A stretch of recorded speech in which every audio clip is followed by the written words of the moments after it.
Hey guys, this is Faster U4 brought to you by FitLab, Tailwind Nutrition, Biomaxa and Capital Cycles. If you're a cyclist, you want to go faster?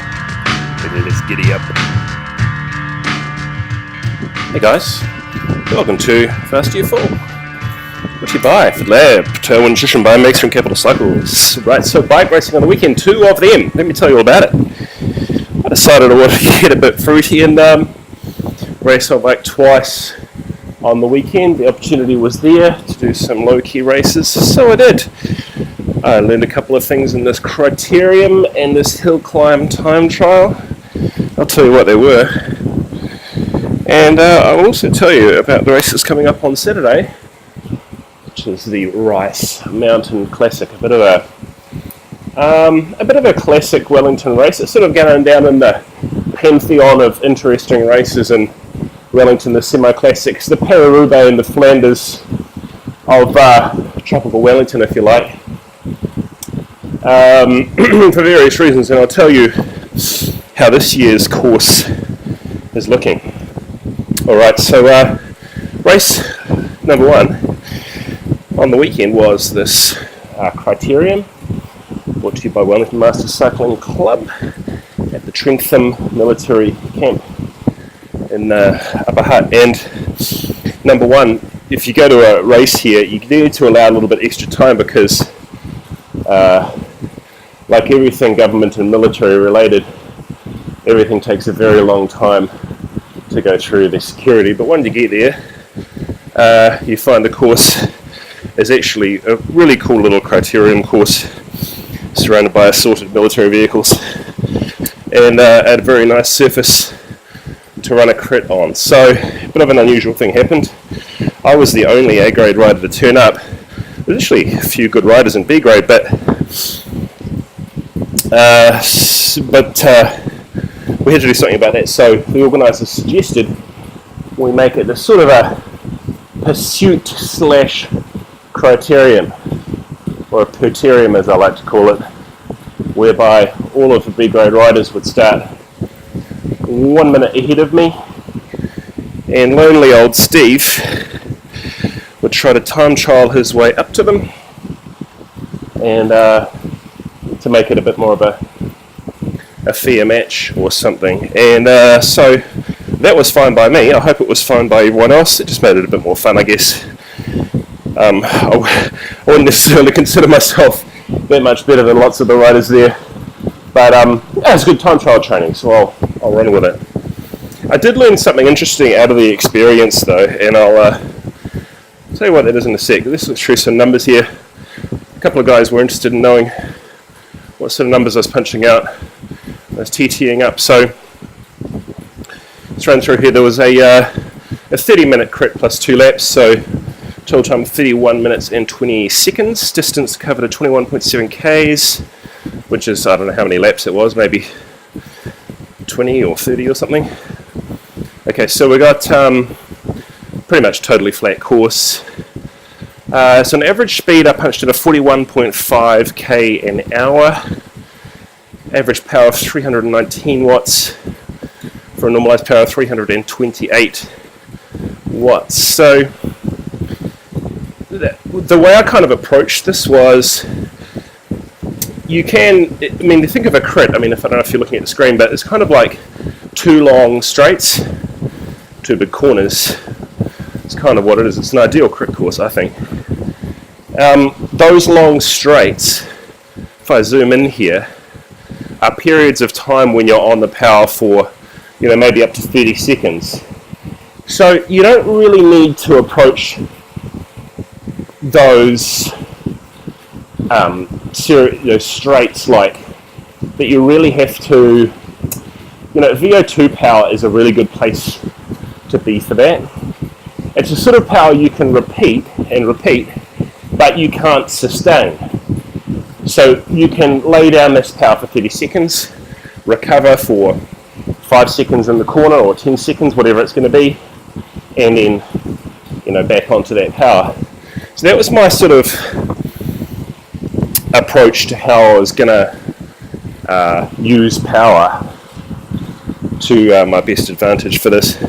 Also in the straights, to try to, get back a bit of that time, I would try to get quite low and aero without sacrificing power. And a little hint about that is, it sounds funny, if you're in a situation where there's not a lot of wind and you're kind of in touch with the power you're putting out, lower your body and lower your head and kind of almost move it around a little bit, and you'll actually feel the drag and hear the wind in a different way. And I've heard from some guys doing testing in the wind tunnel that does highly your sensations around the wind around your body, and especially your head, and the sound it makes is highly corresponding to your actual drag coefficient.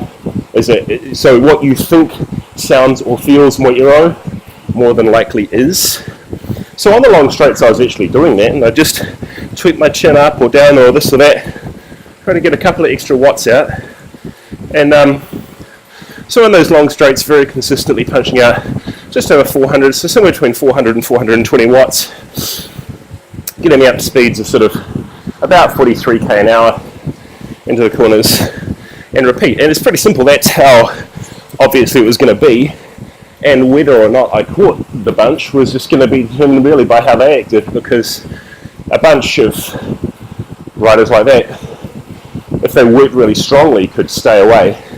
So that's sort of one thought I had about that was, I'm a guy who likes his breakaways these days, because I'm sort of more of a time trialist these days. And I always have this picture in my mind, which is, the bunch, when it works well together, can go fast because of the separated air resistance, okay? Everyone knows that. So you're kind of at a disadvantage as far as raw horsepower comes on your own. The good thing is, bunches in general, unless they're very motivated, don't tend to work like that.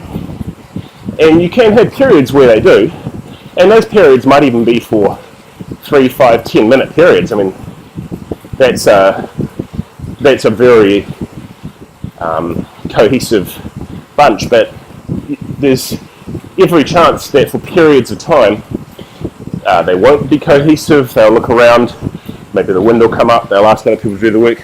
The point is, you can take advantage of that by keeping your average speed high and constant as a solo rider, and rely on the fact that even though there will be times when they are catching you, the speed of the bunch is higher. In general, their average speed can be affected really a lot by those times when they're not, and overall your average will be higher. So just keep it up. And so I won't say too much more about the crit, except there's a little feature here called Strava flybys. If you haven't had a look at this and you're on Strava, this is a neat little feature. So it's in Strava Labs. So if you Google Strava Labs, it's kind of like these features that aren't really, they're kind of little Easter egg features. You can plug in the URL of the workout, and you can see other people who are riding at the same time where you are on the track next to them. So I'll give you a quick commentary. If you're looking at the screen, I'll start here. This is the start of the crit, and you can see the green light or green circle. That's Ben's story. He was a guy who was in the group, the main B grade bunch. They started 1 minute ahead of me. So he's got, by the time 1 minute has elapsed, 3/4 of a lap on me. So here we go. If I press play again, I'm the black circle, and I started. So if we keep watching this, lap after lap, really even after only about 5 or 10 laps, I haven't really gained much at all. In fact, there's little periods of time where I lose a few seconds. So another 5 laps or so, 2, 3, 4, look how consistent that is. Stop, you can see we're in pretty much the same place. So 10 laps are in, probably 10 laps into it, 10 minutes into it, maybe more, 15, and it's very similar. I've gained a tiny bit, very similar. So if I play again, nothing, no, oh, and hello, whoa. Now look at this. I'm almost on the same straight, look at this. So after only another 3, 4, 5 laps, I've gained another 25% of a lap. That's because I heard after the race that the bunch had sprinted for a prem, slowed a bit, and in that time I've just taken back a huge amount of time. So this is still in a pursuit mode, so play again, and then you get to a stage like this. Now, if you're not looking at the screen, I'm about 10 seconds behind, but of course a little bit of a different psychological thing happens where you can see them, and that gives you good motivation. So we're about halfway through the race here, maybe 15 minutes in, and another couple of laps, in. So at this point, so you can see I'm only maybe 2 or 3 seconds behind.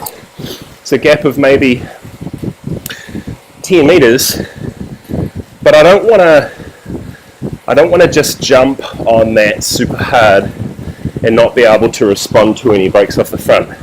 So I just close it up over the next lap. Here we go, close, and catch. So about the start-finish line of about 20 minutes in, there's the catch. And I'm kind of aware this is the most dangerous time. Guys can attack and I'll be strung out. So I'm gonna end the fight before the fight ends you. It's one of my favourite songs.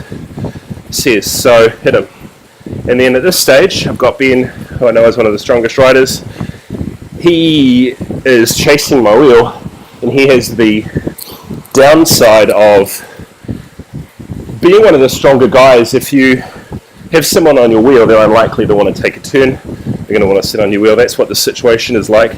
That only lasts for about a lap before the string kind of goes, the elastic goes, as they say, and I start to roll away to about almost a full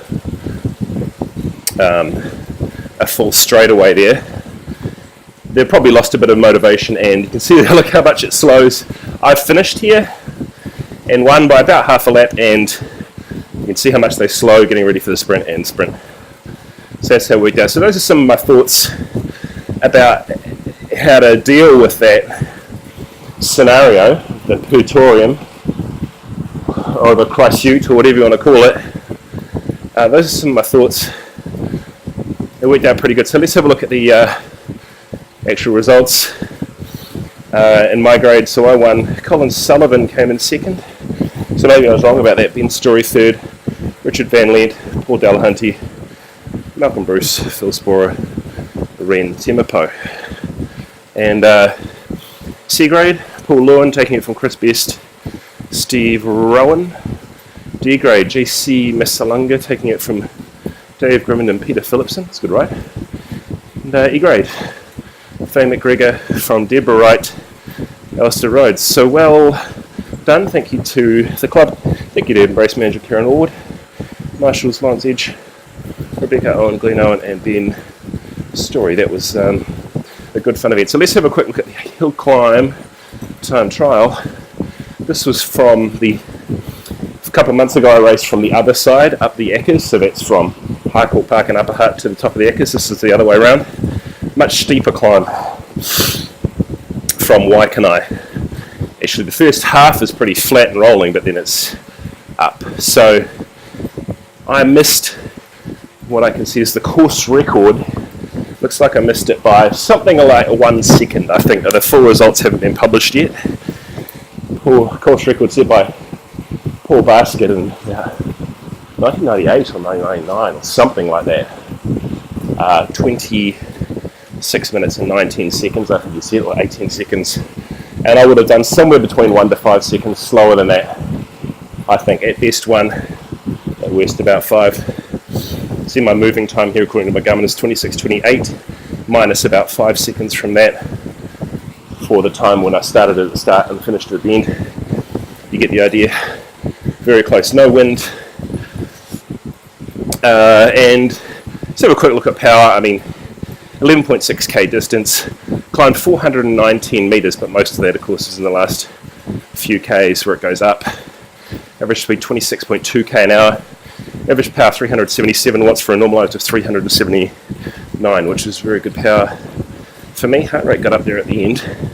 And a quick talk about tactics. It's really the first rolling section, a little bit like the crit, where there's periods of 3 to 4 minutes where you can put down power and then little descents where you can recover. It's kind of my plan there. See a chunk of time here where putting out 408 to 415 watts, so that's right on where I want for these 30-40 second periods, and then little descents to recover. So that's how I sort of play it. Think of your VO2 max. It's your maximum power you can sustain for 3 to 5 minutes. So on the climb, this is much longer. The climb proper starts here, and really on a climb like this, if I look at the actual total distance of the climb, we're talking about 16 to 17 minutes of climbing. That's a threshold power climb. So that's the sort of power you can sustain for realistically about 20-30 minutes, or 20 minutes. And it's where the volume of your lactate in your blood goes up a lot. So it's sort of, as you can think of that as a sustainable, level for about 20 minutes. For me, I wanted that to be somewhere between 370 to 390 watts, and on this climb I have 386 watts. So good effort, and really on a climb like this, it's about knowing your power numbers, sticking to them. If you go too high, you'll fry very quickly. Too low, you're not at your potential. And trying to keep a good, don't stand too much. You can stand to change your position a little bit from time to time. Try to stay seated and efficient. And it's, a hill climb is pretty simple when it gets into a state like that. That's going to be important when I talk about this next race. Alright, so what I did do as far as results go for this is I did my trick where I make a Strava segment, look at the results from yesterday, and this will have most riders listed. Anthony Norder is listed as second there. He did ride yesterday, and I saw him, but he wasn't riding the race. He was just out training. He got the second fastest time up there. As far as people in the race goes, I won with a time somewhere around 26 minutes 20 seconds. Mike Proudfoot putting in a really good effort, 29 minutes and 16 seconds. 321 watts, really good effort. Angus Taylor, 29.21, so only about 4 or 5 seconds slower than Mike. John, Karen, look at this guy. Here's a serious climber, only maybe 20 to 30 seconds down on Angus. Steve Orchard, who went out, must have hit this afterwards because he was doing the helping with the race, storming up at 320 watts for 30.47. So there is the guy who's done really well. Other FitLab riders doing well. Mike Stewart in there, John Grimwood in there. Really good to see those guys putting up some good power numbers. It's a good time. So as far as one more thing about sort of tactically in that, it just strikes me that I would have liked to have got the course record, but sort of conditions can dictate that quite a lot. I'm always surprised at how sometimes there's 1 second here, 2 seconds there that make the difference. And I'm always thinking about things like, look at the road surface. Can you move over to the left or the right a little bit to get a better road surface? Don't, obviously, like any time trial, don't cook yourself too early. Don't start too hard. Think about your equipment. Is it worth using shoe covers or something? I mean, if it's for 1 second, maybe it is. And one other thing is, where the road is flatter, try to have a sense in your mind of when the balance shifts between more power and less aero, and more aero, less power. So when you're down in the drops and you've got your head down, you're more aerodynamic, but you can generally produce quite a bit less power in that position. When you're upright, vice versa, and you kind of want to have a sense of where the gradient in the road is, the point where you think you're going to make a decision about changing that position. Anything over about 3%, or that's thereabouts, I like to get into a more upright, higher power position because the aero advantage isn't as great. So that's what I'd say about sort of thoughts and feelings about the Hillclimb time trial. Alright, so there is the race on the weekend, Saturday. PNP Club races on Saturdays, generally. This is Speak and Save Summer Series event number 3. It's called the Rice Mountain Classic, brought to you by Main Freight. So, quick couple of tips about this course.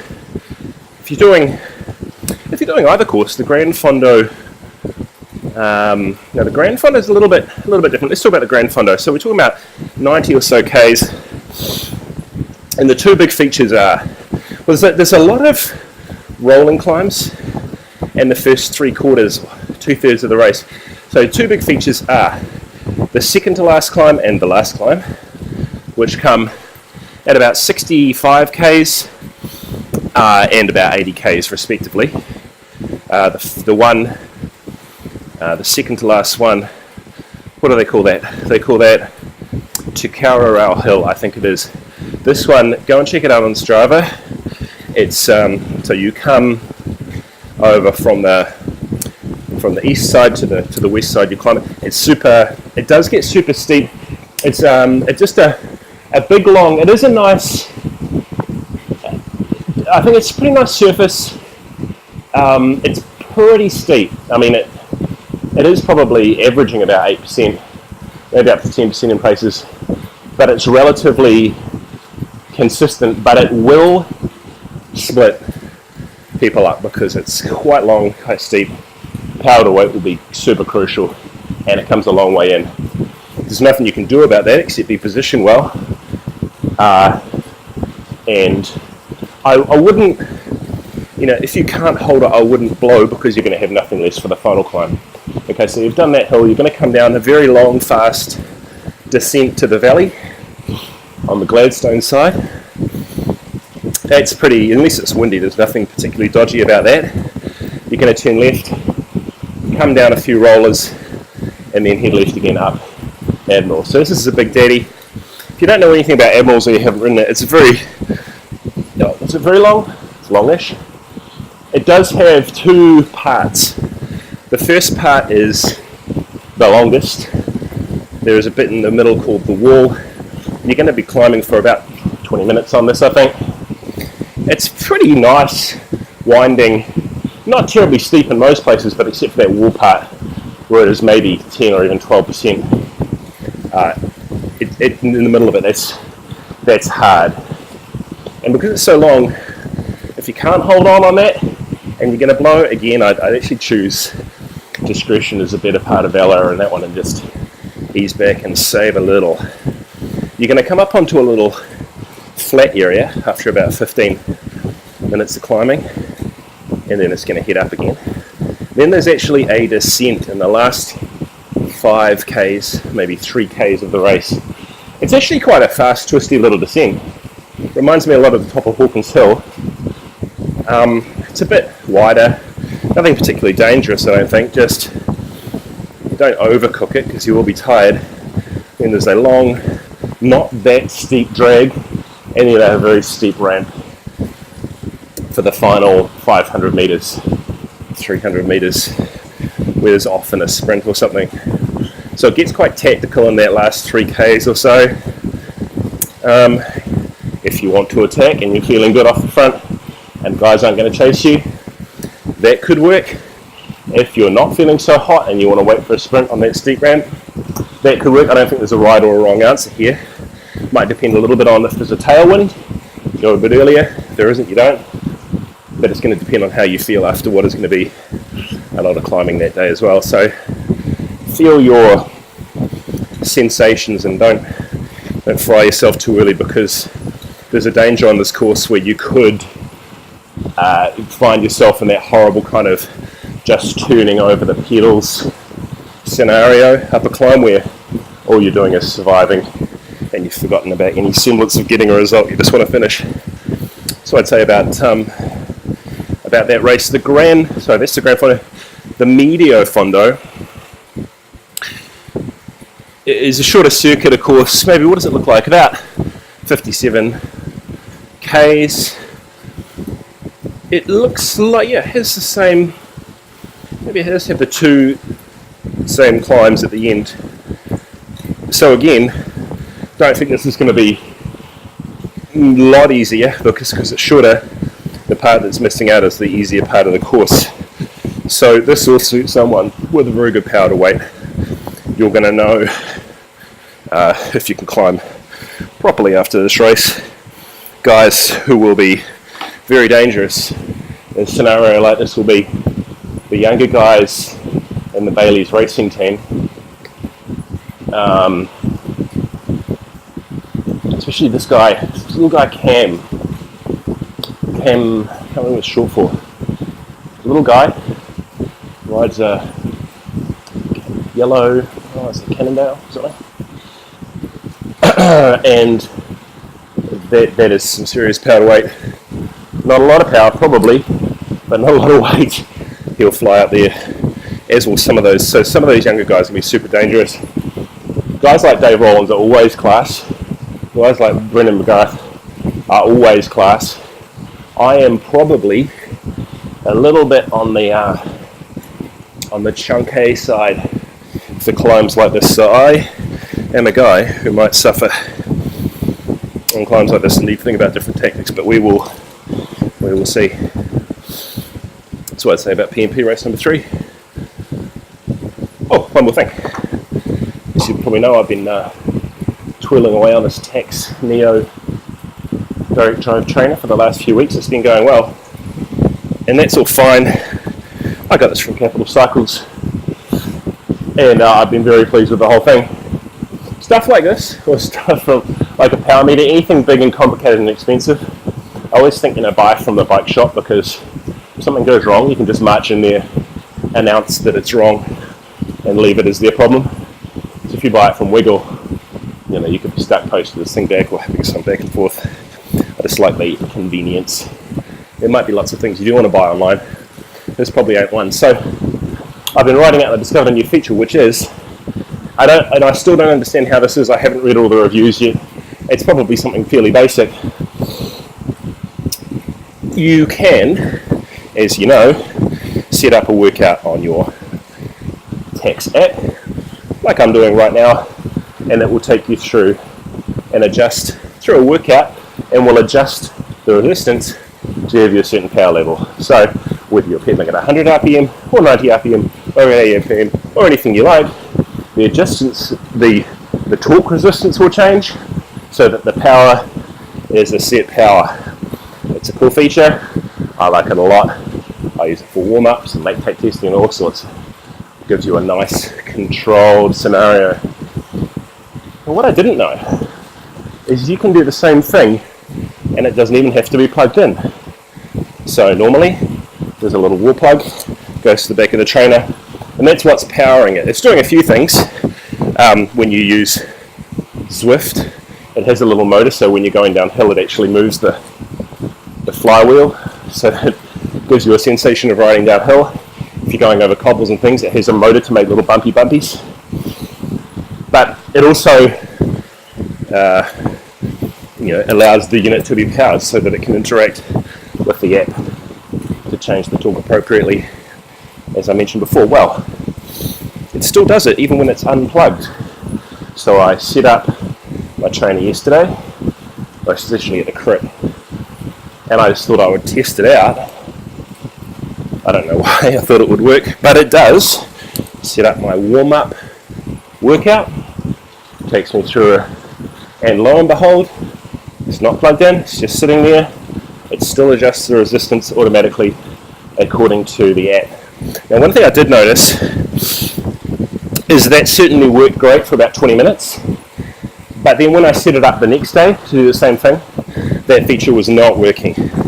So I can only assume from that there's some kind of battery or something which probably has a life of 15 to 20 minutes of riding or something like that.